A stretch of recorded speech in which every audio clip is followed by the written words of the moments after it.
Sean todos bienvenidos a este video donde vamos a ver las diferencias entre las mezclas zeotrópicas y azeotrópicas en refrigeración. Para ello vamos a tener en cuenta las siguientes observaciones.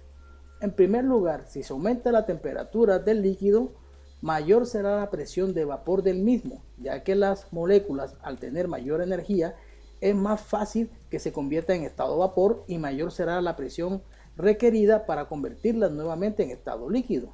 La temperatura y la presión de vapor son directamente proporcionales. Ahora, el concepto de volatilidad, que tiene que ver con la facilidad con que una sustancia pasa de estado líquido al estado vapor, es directamente proporcional a su presión de vapor. O sea que las sustancias más volátiles tienen altas presiones de vapor, comparadas con las no volátiles o poco volátiles. La siguiente es que tiene que ver con la densidad. A mayor densidad de una sustancia, menor será su presión de vapor de la misma y viceversa. ¿Qué significa? Que la densidad de una sustancia es inversamente proporcional a su presión de vapor. O sea que las sustancias más densas tienen menores presiones de vapor. La siguiente, a una temperatura dada, las sustancias con mayores presiones de vapor se evaporarán con mayor facilidad y rapidez que las que tienen menores presiones de vapor. Y por último, las sustancias más densas son menos volátiles, o sea que la densidad y la volatilidad son inversamente proporcionales. Vamos a iniciar nuestro análisis con las mezclas azeotrópicas, que son mezclas formadas por dos o más refrigerantes puros en concentraciones determinadas que poseen igual o semejante volatilidad podemos decirlo en otras palabras, que poseen iguales o semejantes presiones de vapor a una misma temperatura. Entonces, como consecuencias, estas mezclas de refrigerantes cambian de estado, ya sea de vapor a líquido o de líquido a vapor, a una temperatura constante, y tampoco varían su composición en dicho cambio. En otras palabras, estas mezclas son el resultado de tomar uno o varios refrigerantes puros y el refrigerante o la mezcla resultante tiene el comportamiento de un refrigerante puro. Por tal razón, se puede inyectar en ambas fases, ya sea en fase líquido o en fase vapor. En este caso vamos a analizar el refrigerante R513A, cuyos padres, vamos a llamarlos así, son el R1234YF y el R134A, de cuya combinación o unión resultó el 513A, en composiciones del 56% para el R1234YF y en composición del 44% para el R134A. Bien, ahora vamos a analizar los refrigerantes desde el punto de vista de las densidades y de las presiones a una temperatura dada, para este caso 35 grados Celsius. A esta temperatura vamos a tener una presión de vapor, en este caso de 115.1 psig, y una densidad de líquido refrigerante de 1053.9. Ahora, en el caso del 134, bajo la misma temperatura, vamos a tener una presión de 113.9 psig. Vean que es muy similar o casi igual a la del 1234YF, y vamos a tener una densidad de líquido de 1167.5 kilogramos por metro cúbico. Entonces este refrigerante 134 es ligeramente más denso que el 134YF. Entonces, recordando la conclusión o desde el punto de vista de las densidades, podemos concluir que el R1234YF es levemente más volátil que el R134A, por tener una menor densidad de líquido y obviamente por tener una mayor presión de vapor, que está aquí. Recordemos las observaciones que hicimos al inicio del video. Entonces, ¿qué va a suceder aquí cuando tengamos la mezcla R513A a una temperatura de 35? Va a suceder que, como tengo muy similares presiones de vapor, entonces ¿qué va a suceder? Se van a evaporar prácticamente en las mismas concentraciones tanto el R1234YF como cantidades del 134A. Por tal razón, al tener las mismas prácticamente presión de vapor, voy a tener, en pocas palabras, casi la misma cantidad en concentración de vapor de 134 y del 1234 YF. Entonces, ¿qué va a suceder aquí? Que voy a evaporar, o sea, cuando esto está evaporado, voy a tener aquí un 56% vapor 134 YF y un 44% vapor de 134A, lo que da como conclusión que da lo mismo que yo haga la inyección en forma líquida de este refrigerante que hacerla en estado gaseoso.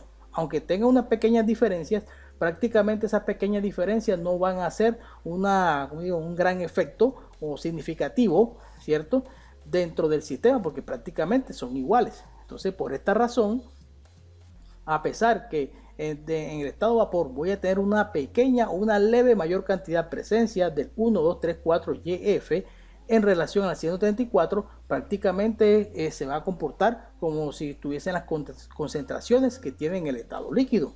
Entonces, por esa razón podemos decir que podemos inyectarlo en ambos estados.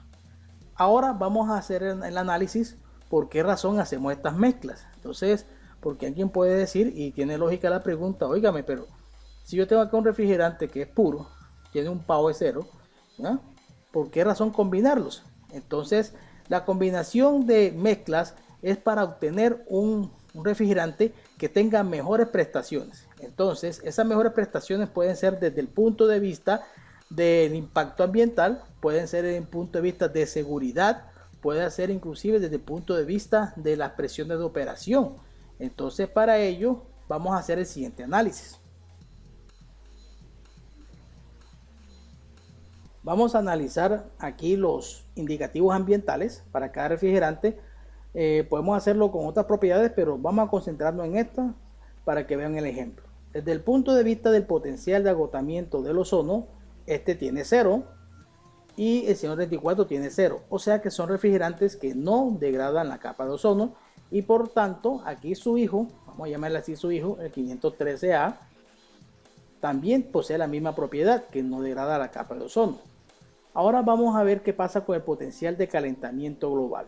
En este caso, el 1, 2, 3, 4 YF tiene un valor de 4, lo cual significa que 1 gramo de refrigerante que salga a la atmósfera tiene el poder de 4 gramos de CO2 de calentamiento global.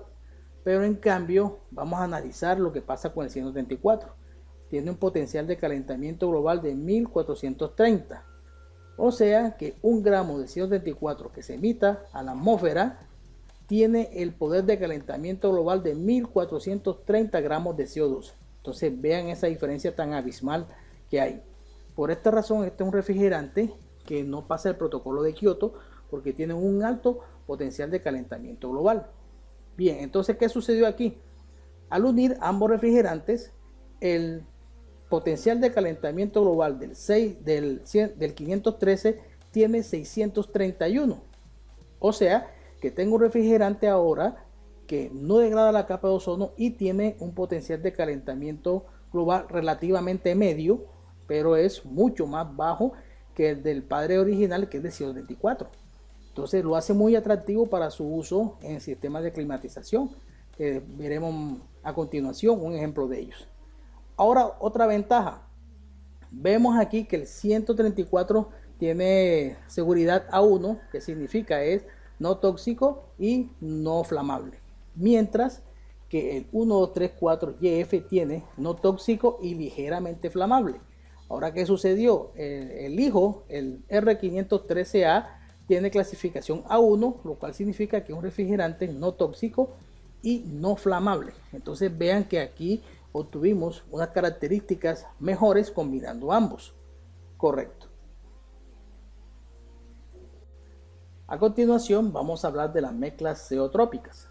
Estas son mezclas formadas por 2 o más refrigerantes puros en concentraciones determinadas, pero en este caso poseen volatilidades diferentes o diferentes presiones de vapor a una misma temperatura.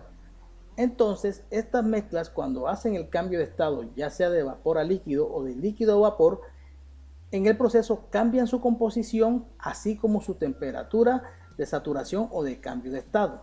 Entonces, en otras palabras, ¿qué significa? Que que yo puedo iniciar el proceso de condensación o evaporación con una temperatura y a una misma presión y terminar con otro valor de temperatura a la misma presión. Por esa razón, estos refrigerantes se inyectan solamente en estado líquido. Entonces vamos a analizar el caso del R410A, muy utilizado en los sistemas de aire acondicionados. Aquí estamos viendo sus pares, el R125 y el R32. Entonces de ellos resulta el R410A en concentraciones de 50% para el R125 y 50% para el R32. Si tomamos la misma temperatura de 35 grados Celsius, nos vamos a dar cuenta que la presión, en ese caso para el 125 es de 243 psig y la densidad de líquido de 1125 kilogramos por metro cúbico. Mientras que para el refrigerante 32, a la misma temperatura, vamos a tener una presión de 302.9 psig y una densidad de líquido de 917 kilogramos por metro cúbico. Entonces veamos y analicemos dos cositas acá. Debido a que la densidad de líquido del R32 es menor, ¿qué significa? Que voy a tener una mayor presión de vapor y por tanto este refrigerante tiene mayor volatilidad en comparación con el R125. Entonces, esa es nuestra primera conclusión, el R32 es más volátil, o sea que se evapora o tiene más facilidad de evaporación comparado con el 125 bajo la misma temperatura. Por tanto, en este refrigerante 410A, en el estado de vapor que estamos viendo aquí, entonces vamos a tener una leve mayor presencia o cantidad del R32 comparado con la presencia del refrigerante del R125 a la temperatura dada. Por esta razón, si nosotros inyectamos este refrigerante en fase gaseosa, simplemente vamos a tener más cantidad de uno de los refrigerantes padres que del otro y vamos a tener en nuestro sistema una concentración totalmente diferente a la que se tiene en estado líquido, que en este caso sería 50 y 50. Por esta razón que les acabo de explicar es por los motivos por los cuales este refrigerante debe ser inyectado al sistema en forma líquida, porque si lo inyectamos en fase gaseosa simplemente desequilibramos las concentraciones. Ahora vamos a ver qué beneficio se obtuvo al combinar estos dos refrigerantes. Entonces veamos aquí las características del R125 desde el punto de vista ambiental. Tenemos un PAO 0 y tenemos aquí para el 32 un PAO 0. Entonces en conclusión el hijo R410A tiene un PAO 0, o sea que son refrigerantes que no degradan la capa de ozono. Pero veamos el potencial de calentamiento global. Mientras el R32 es de 675, es mediano, vean que el potencial de calentamiento global del 125 es de 3500. Esto es bastante alto, exagerado. Entonces, ¿qué sucede?